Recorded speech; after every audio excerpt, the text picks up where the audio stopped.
Everybody loves a river view, but is it worth fighting for?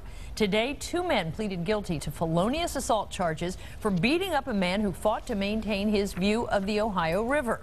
Later this week, the home builder who allegedly hired the 2 men will go before a judge. 9 News reporter Bill Price is live with a story that's become the talk of Columbia Tusculum and a fight over a river view that went way too far. Bill? Well, Carol, to set the stage for this story, you need to see the kind of river views that residents on Oneida Street get to see from their windows. Then you can see why one resident thought it was valuable enough to take his neighbor to court to get a deck removed that obstructed that riverfront view.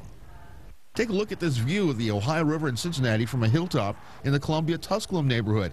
This is the view that started a fight between 2 neighbors that ended with one recovering from being in a concussion and another facing charges of hiring men to beat up the neighbor. The residents around Oneida Street still can't believe it actually happened here. It's astonishing, really. It's crazy. It's, people fight over anything nowadays. So, they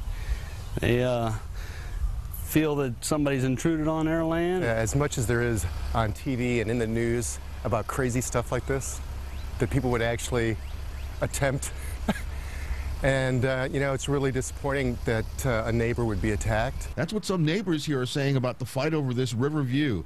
Tom Nyes Jr. won a court fight to have home builder Robert Fritsch take down a deck attached to the house. The judge ruled that Fritsch violated new easements by blocking Nyes' view with a new deck. In fact, nails are still visible in the wall where the deck once stood. The new owner of this house didn't want to talk to us on camera. Apparently, after winning a court order last summer, Nyes was brutally attacked in his home, suffering a concussion and broken bones. Lee Robinson and James Calloway pled guilty to that attack today, and they've agreed to testify against Fritsch, the home builder. But the attack still has some residents worried. That seems to be the trend. People, going towards more violence nowadays than anything else, instead of talking it out and discussing it. Do you get some satisfaction hearing the court cases proceeding against it? Absolutely.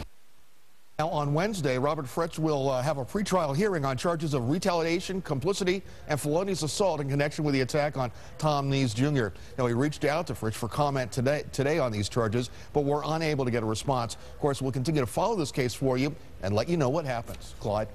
All right, Bill Price reporting for us from the newsroom this evening. Butler Warren